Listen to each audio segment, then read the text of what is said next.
नमस्कार, एनटिभी कोहलपुर समाचारमा स्वागत छ। म पुरुषोत्तम सापकोटा र साङ्केतिकरणमा हुनुहुन्छ दोबासे रति बस्नेत। नेपालमा आमा र नवजात शिशुको मृत्युदर घटाउन कानुनी संरक्षणसँगै सचेतनामूलक अभियान जारी छन्। सुरक्षित सुत्केरीको सेवालाई प्रभावकारी बनाउन स्थानीय सरकारले अपेक्षाकृत भूमिका खेलेकै छन् त। आजको समाचारमा आँगनमै खानेपानीको सेवा पुगेपछि दैलेख भगवती माईका स्थानीयलाई भएको सहजताको प्रसङ्ग हुनेछ र हुनेछ राजधानी तोकिएपछि जग्गाको कारोबार गर्न नपाएका दाङका व्यापारीको गुनासो। तर सुरुमा प्रमुख समाचार। घरमै सुत्केरी गराउनेको संख्या शून्यमा झरेपछि गुल्मीको मालिका पूर्ण संस्थागत प्रसुति पालिका घोषित। सुदूरपश्चिममा असुरक्षित गर्भपतन गराउने बढ्दै। कर्णाली प्रदेश सभामा पहिलो पटक गैर सरकारी विधेयक दर्ता। सिन्जा सभ्यता क्षेत्रको सामाजिक, भाषिक र पर्यटकीय पूर्वाधारको विकासमा भूमिका खेल्ने। दैलेखको भगवती माई गाउँपालिकामा एक घर एक धाराको नीति कार्यान्वयन। खानेपानी सुविधाले स्थानीय खुसी। सरसफाइ अभियानलाई प्रभावकारी बनाइदिए। युरोपियन देश जर्मनीमा आम निर्वाचन जारी। चान्सलरका लागि 3 जना उम्मेद्वार प्रतिस्पर्धामा। 16 वर्षपछि नयाँ नेतृत्व आउँदै। र एभरेस्ट प्रिमियर लिग T20 क्रिकेटमा विराटनगरलाई हराउँदै चितवनको विजयी सुरुवात। पोखरा र भैरवाले 1-1 अङ्क बाँडे।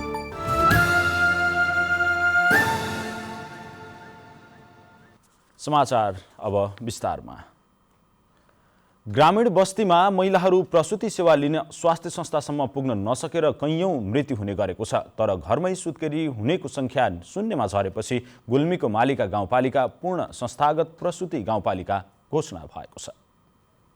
गुल्मी जिल्लाको मालिका गाउँपालिका जिल्लाको पहिलो पूर्ण संस्थागत प्रसुति गाउँपालिका घोषणा भएको छ। 2075 सालदेखि गाउँपालिका भित्र रहेका सुत्केरीको घरमा हरियो झण्डा हात हातमा अन्डा कार्यक्रम लागू गरिएको र स्वास्थ्य कर्मीलाई तालिमका साथै थप प्रोत्साहनका कार्यक्रम गर्दै अहिले आएर पूर्ण संस्थागत प्रसुति गाउँपालिका घोषणा गर्न सफल भएको हो। गर्भवती महिलाहरूलाई घरबाट स्वास्थ्य संस्थासम्म र स्वास्थ्य संस्थाबाट घरसम्म जानका लागि 8वटै वडामा निशुल्क एम्बुलेन्सको व्यवस्था समेत गरिएको छ। पालिका भित्रका 8वटै स्वास्थ्य संस्थाबाट बर्थिङ सेवा रहेको छ। घरमै सुत्केरी गराउँदा जोखिम रहने भएको र विगतमा कैयौं महिलाको ज्यान समेत गएकोले अब त्यस्तो अवस्था अन्त्य भएको गाउँपालिकाका प्रमुख प्रशासकीय अधिकृत दीपक भण्डारीले बताउनुभयो। गाउँपालिकाले स्थानीय सरकारको स्थापनासँगै एउटा महत्त्वपूर्ण एजेन्डाको रूपबाट यो संस्थागत प्रसुतियुक्त गाउँपालिका घोषणा गर्छौँ भनेर अभियान लिइसकेपछि लिएको नीति बमोजिम हामीले बर्थिङ सेन्टरहरू विस्तार गर्यौं। सदरमुकाम तमगासबाट 40 किलोमिटर दूरीसम्म रहेको मालिका गाउँपालिका उत्तरमा बागलुङको सिमाना रहेको छ। संस्थागत प्रसुतिका लागि संघीय सरकारले बनाएका टार्गेटहरू अघिल्लो वर्ष नै पूरा गरेको आधारमा गाउँपालिकालाई पूर्ण संस्थागत प्रसुति गाउँपालिका घोषणा गर्न सफल भएको गाउँपालिकाका अध्यक्ष रितबहादुर थापाले बताउनुभयो। विकासका हिसाबले दुर्गम गाउँपालिका भए पनि स्वास्थ्यका हिसाबले सुगम बनाउन सफल भएको गौरवको कुरा रहेको अध्यक्ष थापाको भनाइ छ। गाउँपालिकालाई पूर्ण संस्थागत प्रसुति गाउँपालिका घोषणा गर्न सफल भएकोमा नागरिकहरूमा खुसी छाएको छ। छोरी बुहारीहरूले हामी जस्ता दिदीबहिनीहरूले राम्रो सेवा सुविधा पाउन भन्ने यो अवस्था देख्दा सर मलाई साह्रै खुसी लाग्यो। शून्य होम डेलिभरी सेवा दिनका लागि 9 जना स्वास्थ्यकर्मी पालिकाले तलब खुवाउने गरी नियुक्त गरेको र 71 जना स्वास्थ्य स्वयंसेविकालाई केन्द्र सरकारले दिने भत्ताको 100% भत्ता पालिकाले नै उपलब्ध गराउने गरेको थियो। अनिल खत्री, नेपाल टेलिभिजन, लुम्बिनी प्रदेश, गुल्मी। सरकारले सुरक्षित सुत्केरी गराउने अवधारणा ल्याएको छ। तर अझै पनि केही ग्रामीण क्षेत्रहरूमा घरमै असुरक्षित सुत्केरी गराइरहेका छन्। स्वास्थ्य संस्थामा सुरक्षित सुत्केरी गराउने कामलाई प्रभावकारी बनाउन स्थानीय सरकारले के गर्नु पर्ला भनी आज हामीले कपिलवस्तुका केही नागरिकलाई सोधेका छौँ। हेरौँ आजको आवाजमा।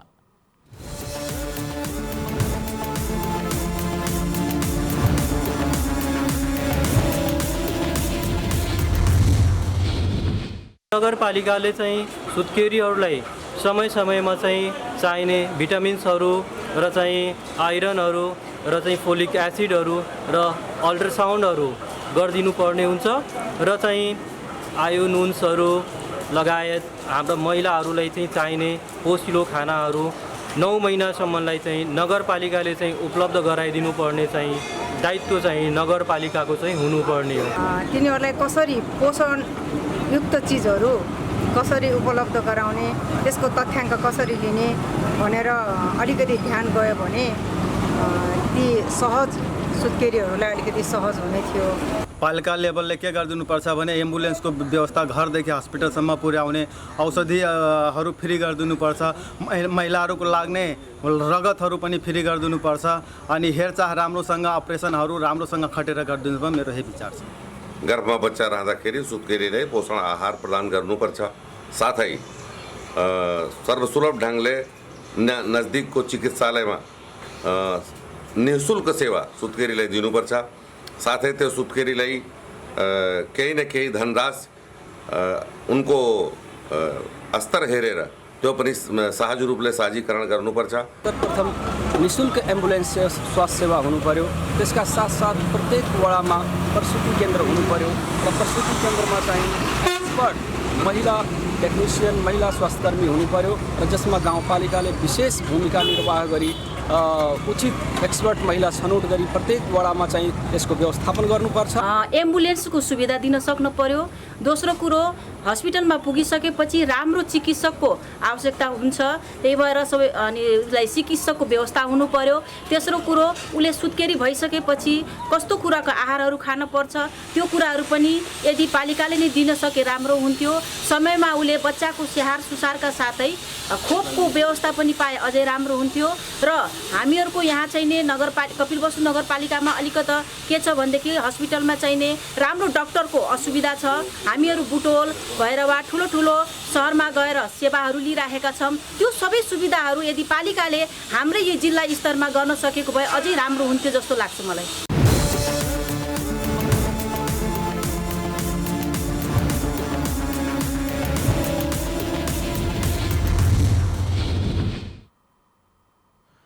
नेपालमा कुल मातृ मृत्युमध्ये 7% मृत्यु असुरक्षित गर्भपतनको कारणले हुने गरेको देखिएको छ। सुदूरपश्चिम प्रदेशमा चेतना अभावमा अहिले पनि धेरै महिलाहरू असुरक्षित गर्भपतन गराइरहेका चिकित्सकहरू बताउँछन्। छोराको चाहना लिएर गर्भपतन गराउन आउनेहरूको संख्या कम हुन नसक्दा महिलाको ज्यान जोखिममा पर्ने गरेको छ। सरकारले विक्रम सम्वत 2058 सालदेखि सुरक्षित गर्भपतनलाई केही विशेष परिवेशमा कानूनी मान्यता दिएको छ। गत वर्ष मात्रै सुदूरपश्चिम प्रदेशमा 9542 जना महिलाले सुरक्षित गर्भपतन सेवा लिनु भएको छ। तर एक अध्ययनका अनुसार नेपालमा 58% महिलाले असुरक्षित गर्भपतन गराउने गरेका छन्। कैलालीको धनगढीमा रहेको सेती प्रादेशिक अस्पतालका नर्सिङ इन्चार्ज यशोदा ढकालले अस्पतालमा छोराको चाहना लिएर गर्भपतन गराउन आउनेको संख्या कम हुन नसकेको बताउनु भएको छ। एउटा चाहिँ प्रचार प्रसारको कमी पनि हो हैन। अब यहाँ ठाउँ थाहा नपाएर कतिजनाले असुरक्षित ठाउँमा जानुभयो होला, त्यो पनि प्रचार प्रसार गर्नु पर्यो। अर्को कुरा चाहिँ मानसिकतामा चेन्ज ल्याउनु पर्यो। धेरै जसो असुरक्षित गर्ने भनेको अब छोराछोरी छुट्याएर नै गर्ने हुन्छ, छोरी पेटमा छ भने गर्भपतन गर्ने हुन्छ। नेपालमा कुल मातृ मृत्यु मध्ये 7% मृत्यु असुरक्षित गर्भपतनको कारणले हुने गरेको देखिएको छ। कतिपय महिला सुरक्षित गर्भपतनको जानकारी अभावका कारण पनि असुरक्षित गर्भपतन गराउन बाध्य रहेको बताइएको छ। सरकारवाला निकायले स्वास्थ्य संस्थामा निगरानी बढाउन र आम सर्वसाधारणमा सुरक्षित गर्भपतनको उद्देश्य प्रष्ट पार्नतर्फ ध्यान दिन आवश्यक रहेको सर्वसाधारणले बताउनु भएको छ। स्थानीय सरकारले आफ्ना कार्यक्रममा प्रायोरिटीमा राख्नु। किन हाम्रोमा छोरा मात्रै बढ्छन्, छोरी बढ्छन्, बुहारी खोज्न कहाँ जाने? अर्थाले बुहारी जन्म आफूले पनि त बसेको लागि बुहारी जन्माइदिनु पर्यो। सुदूरपश्चिम प्रदेशका सामाजिक विकास मन्त्री लालबहादुर खड्काले सुरक्षित गर्भपतनलाई कायम गर्नका लागि प्रदेश सरकारको मात्रै पहलले नहुने भएकोले यसमा सबै निकायको सहयोगको खाँचो रहेको बताउनु भएको छ। त्यो सरकारवाला सबै तयार नभइदिनु होला, सबै नहोला, त्यो हदसम्म तयार नभइदिनु तर कार्यान्वयन नभयो भने बनाएका कानुनको धेरै औचित्य हुँदैन। सरकारले सुरक्षित र निशुल्क रूपमा गर्भपतनको व्यवस्था गरेको भए पनि हरेक वर्ष असुरक्षित रूपबाट गरिने गर्भपतनबाट धेरै महिलाको ज्यान जोखिममा पर्ने गरेको छ। तसर्थ स्थानीय तह, प्रदेश र संघ सरकारले सबै सर्वसाधारणमा सुरक्षित गर्भपतनको फाइदा र असुरक्षित गर्भपतनको बेफाइदाका बारेमा जानकारी गराइदिए धेरैजसो महिलाहरू सुरक्षित गर्भपतन कार्यक्रममा सहभागी हुन सक्ने स्वास्थ्य कर्मीहरूले बताउनु भएको छ। निर्मला खरायत, नेपाल टेलिभिजन, सुदूरपश्चिम प्रदेश, कैलाली। कैलालीको धनगढीमा रहेको नवजीवन अस्पतालमा एक सुत्केरीको मृत्यु भएको छ। हाल धनगढी उपमहानगरपालिका 2 बस्दै आएकी डोटीकी 26 वर्षीय सुत्केरी कल्पना सिंह ठकुरीको उपचारका क्रममा मृत्यु भएको थियो। आफन्तले अस्पतालको लापरवाहीका कारण कल्पनाको मृत्यु भएको दावी गरेका छन्।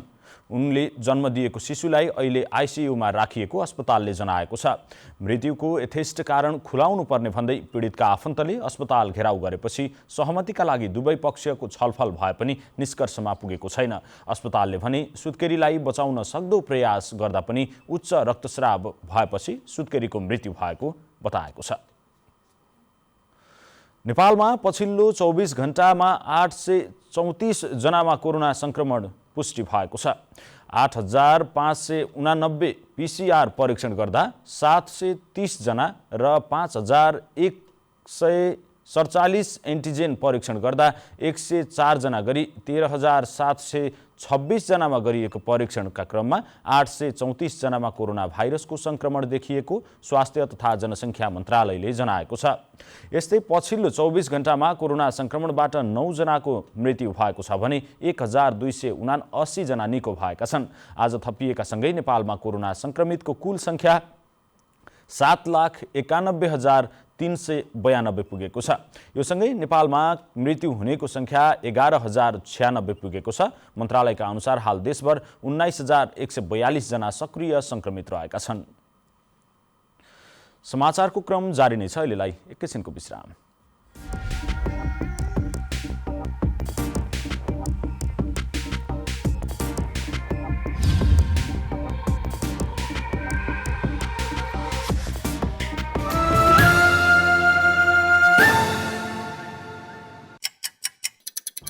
हर घड़ी हर प्रहर प्रत्येक गाउँ प्रत्येक शहर के निकट के विकट हरेक स्थितिमा हरेक परिस्थितिमा नीति विधि र प्रतिनिधिका कुरा, प्रकृति संस्कृति र प्रविधिका कुरा, हाम्रो समाचार, तथ्य, सूचना, निष्पक्ष विचार, हाम्रो अभिभारा, तपाईको सूचनाको अधिकार।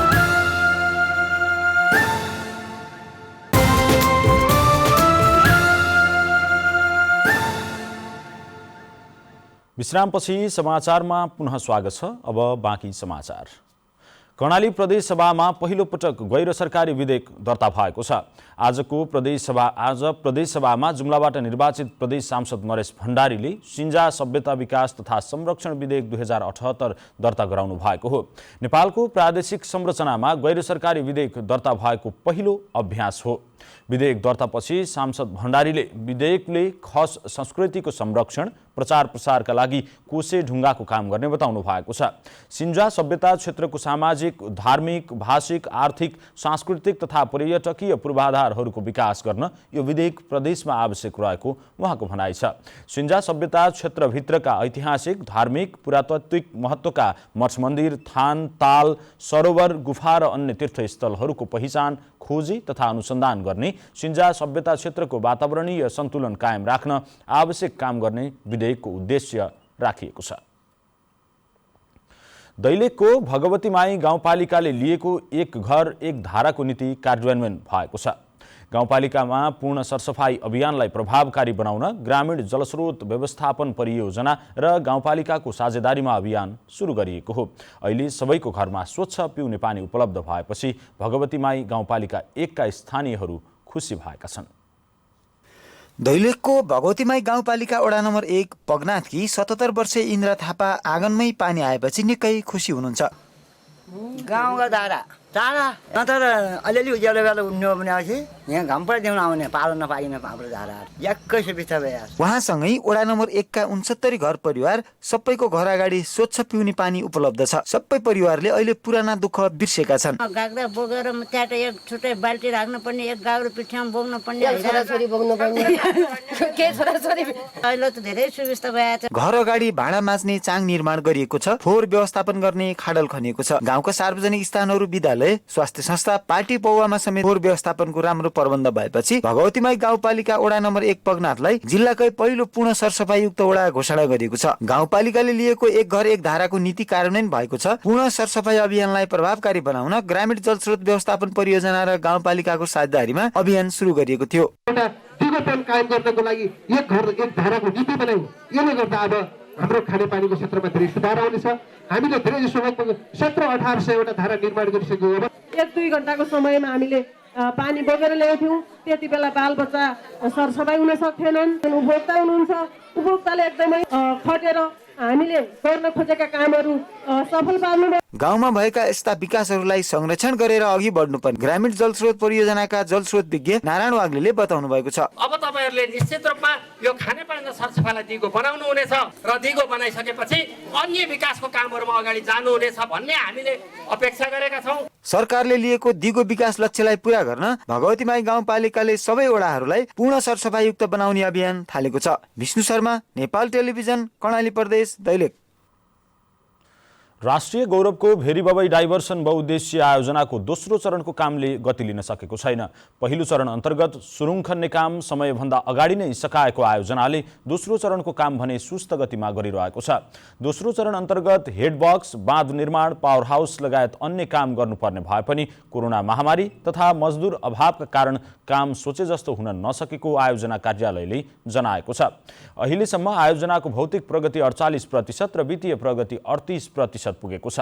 आयोजनाका सिनियर डिभिजन इन्जिनियर लेखनाथ सुवेदीले पहिलो चरणको कामको तुलनामा दोस्रो चरणको काममा केही सुस्तता आएको बताउनु भएको छ। ऐलानी जग्गाको मुआब्जा बारेमा आवश्यक कार्यविधि समेत तयार नहुँदा मुआब्जा वितरण गर्न नसकिएको सुवेदीले बताउनु भयो।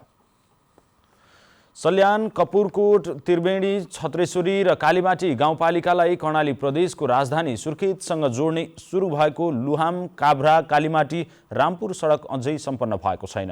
निर्माण सुरु भएको 28 वर्ष बितिसक्दा पनि अधुरै सडक निर्माण के काम कहिले पुरा हुने हो भनेर हामीले त्रिवेणी गाउँपालिकाका अध्यक्ष मानबहादुर डाङ्गीलाई सोधेका छौँ। हेरौँ जवाफ जनप्रतिनिधिको।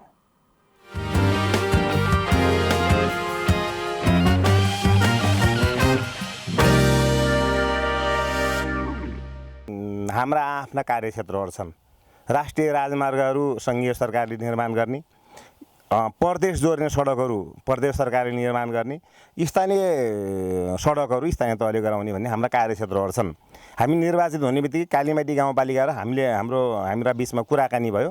यो दुईटा गाउँपालिका जोड्नुपर्छ र धेरै लामो दूरी छैन, झन्डै 25 किलोमिटर यहाँबाट कालीमाटी जोडिन्छ।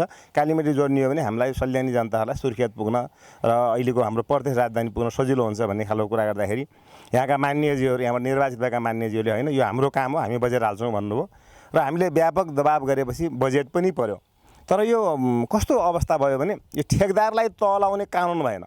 सार्वजनिक खरिद ऐन जो अहिले विकासको बाधकको रूपमा हामीले महसुस गरेका छौँ। सार्वजनिक खरिद ऐन अन्तर्गत एउटा ठेकदारले ठेक्का लाग्ने, समयमा काम नगरिदिने। अहिले पनि भन्नुहुन्छ भने यो चालु वर्षमा पिचको लागि हामीसँग झन्डै 34 करोड बजेट आएको छ। त्योभन्दा पहिला डबल कटिङ काभ्रासम्म र काभ्राबाट बाँकी ट्र्याक कालीमाटी जोड्न 4 किलोमिटरलाई निर्माण गर्न 15 करोड बजेटको ठेक्का लागेको छ। तर काम सम्पन्न भएको छैन, काम सुरु भएको छैन। अनि यो कसले हेरिदिने? हामीले अनुरोध गर्दाखेरि यो हामी मार्फत टेन्डर भएन, यो प्रदेश मार्फत टेन्डर भयो। प्रदेशमा भन्ने होला ठेकदारको समयसँग चाहिँ समय हुँदासम्म उसले काम गर्छ भन्ने यस्तो खालको अन्यलताले यो भएन। ढिलै भए पनि बजेटको सुनिश्चितता भएको छ। मलाई विश्वास छ यो आउने आर्थिक वर्षभित्र यो कालीमाटी जोड्ने सडक जोडिएला भन्ने लाग्छ।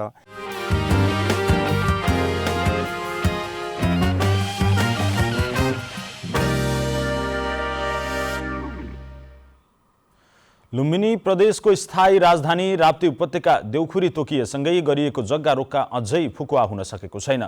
जग्गा रोक्का गरिएको 1 वर्षको अवधिमा कुनै कारोबार सुरु गर्न नपाउँदा व्यवसायी तथा जग्गाधनी मर्कामा परेका छन्। व्यवसायीले नयाँ कारोबार थप गर्न नपाएको बताएका छन्। राजधानीको निर्माण हुनुअघि मुख्यमन्त्री तथा मन्त्री परिषदको कार्यालयले राजधानी क्षेत्रको जग्गा किनबेचमा रोक लगाएको थियो। जग्गा रोक्काले समस्या थपेपछि स्थानीय सरकारको सिफारिसमा प्रदेश सरकारले यसअघि 20 लाख रुपियाँसम्म बैंकबाट धितो निकाल्न सक्ने निर्णय गरेको थियो। सो निर्णयले केही रात गरे पनि ठूला व्यवसायीलाई भने सम्बोधन गर्न नसकेको राप्ती उद्योग वाणिज्य संघका पूर्व अध्यक्ष जगत प्रसाद पोखरेलले बताउनु भयो। समाचारको क्रम जारी नै छ, एकैछिनको विश्राम।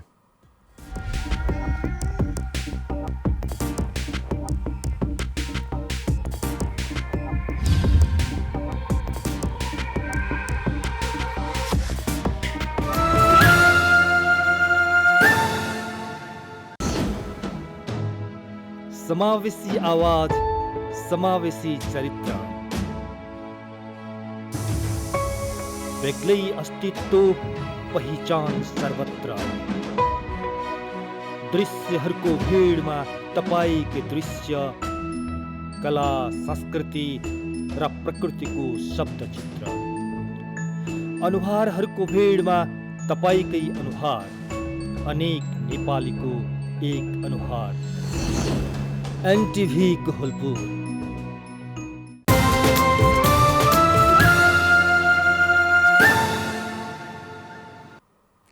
तपाईँ एनटिभी कोहलपुर हेर्दै हुनुहुन्छ। अब बाँकी समाचार। कर्णाली प्रदेशमा पछिल्लो समय महिला तथा बालबालिका हराउने क्रम बढेको छ। कर्णाली प्रदेशमा पछिल्लो 3 वर्षको तथ्याङ्क अनुसार 1902 महिला तथा बालबालिका हराएका छन्। त्यसमध्ये अझै 896 जना नभेटिएको प्रहरीको तथ्याङ्क छ। आर्थिक वर्ष 2075-76 मा 413 महिला, 173 बालक र 295 बालिका हराएका थिए। त्यस्तै 2076-77 मा 250 महिला, 122 बालक र 137 बालिका हराएका छन्। गत वर्ष 400 महिला, 85 बालक र 140 बालिका हराएको प्रदेश प्रहरीको कार्यालयले जनाएको छ। बेचबिखन हुने र हराउनेमा 13 देखि 45 वर्षसम्मका बढिरहेका छन्। सबैभन्दा धेरै दलित र जनजाति परिवारका महिला बेचबिखनमा पर्ने गरेको प्रदेश प्रहरी प्रमुख गणेश बहादुर ऐरले जानकारी दिनुभयो। अब अन्तर्राष्ट्रिय समाचार।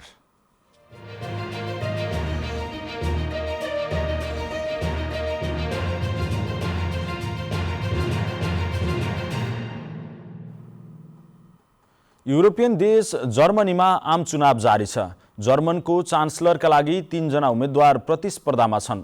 एङ्गेला मर्केलको क्रिस्चियन डेमोक्रेटिक युनियनका आर्मिन ल्यान्सेट, फ्री डेमोक्रेटिक पार्टीका क्रिस्टियन लिन्डन र ग्रिन पार्टीकी एनालिना बेरबोक बीच प्रतिस्पर्धा हुन लागेको हो। सन् 2005 देखि लगातार 16 वर्षसम्म शासन गरेकी 67 वर्षीय मार्केलले यस अघि नै यो चुनावमा नलड्ने बताउनु भएको थियो। मार्केलको उत्तराधिकारी छान्ने भएकाले यो चुनावलाई निकै महत्त्वका साथ हेरिएको छ। युरोपको सबैभन्दा ठूलो अर्थतन्त्र भएको जर्मनीका लागि यो चुनाव एक अर्को युगको सुरुवात हुने सञ्चार माध्यमहरूले बताएका छन्। त्यहाँ प्रत्यक्ष र समानुपातिक गरी मिश्रित चुनाव प्रणाली छ। जर्मनीको तल्लो सदनमा 598 जना सदस्य चयन हुनेछन्। त्यस्तै तिनै सदस्यहरूले बहुमतको आधारमा जर्मन चान्सलर चुन्नेछन्। निर्वाचनको परिणाम आजै आउने बताइएको छ। अब आर्थिक समाचार।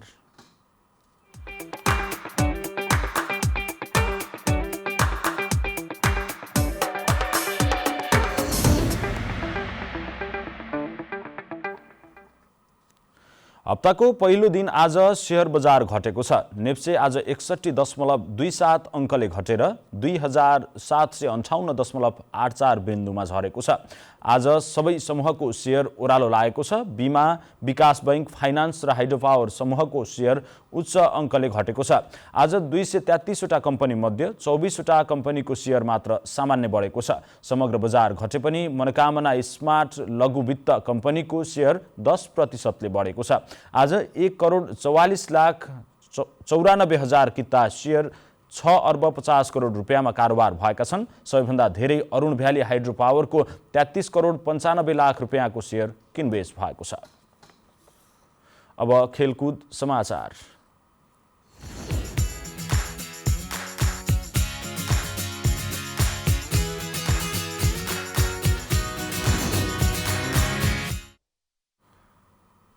चौथो संस्करणको Everest premier league EPL T20 क्रिकेटमा विजयी सुरुवात भएको छ। TU क्रिकेट मैदानमा आज भएको रोमाञ्चक खेलमा विराटनगर वारियर्सलाई 2 विकेटले पराजित गर्दै चितवनले सुखद सुरुवात गरेको हो। विराटनगरले दिएको 152 रनको लक्ष्य चितवनले 20 ओभरमा 8 विकेट गुमाएर पूरा गरेको हो। त्यस्तै आज भएको दोस्रो खेलमा पोखरा राइनोज र भैरवा ग्ल्याडिएटर्सले अङ्क बाँडेका छन्। वर्षाका कारण खेल प्रभावित भएपछि दुवै टिमले 1-1 अङ्क बाँडेका हुन्। टस जितेर पहिले ब्याटिङ गरेको पोखराले 10 ओभर 1 बलमा 7 विकेट गुमाएर 65 रन बनाउँदा खेल वर्षाका कारण रोकिएको थियो।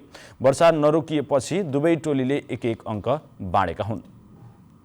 अब मौसम।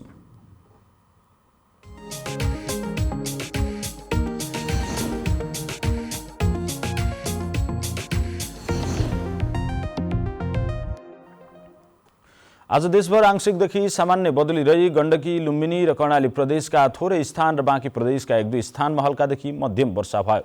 आज राति देशभर आंशिकदेखि सामान्य बदली रही थोरै स्थानमा मेघगर्जन, चट्याङसहित हल्कादेखि मध्यम वर्षाको सम्भावना रहेको छ। अब मौसम सम्बन्धी थप विवरण।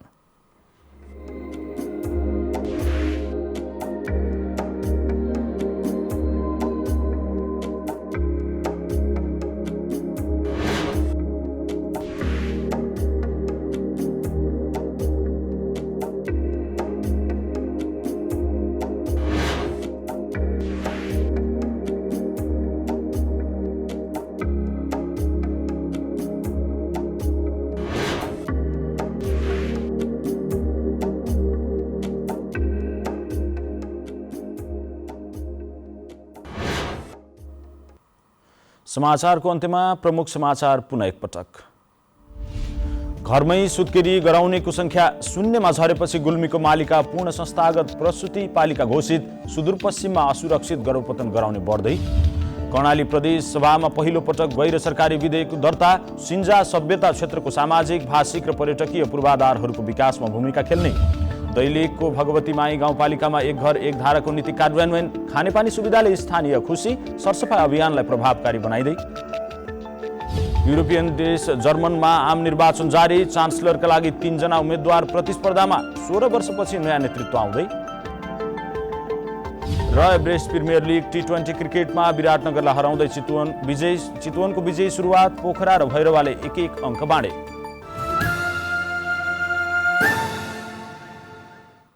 हवस् त अहिलेलाई समाचारको सिलसिला यति नै। बिदा दिनुहोस्। नमस्कार।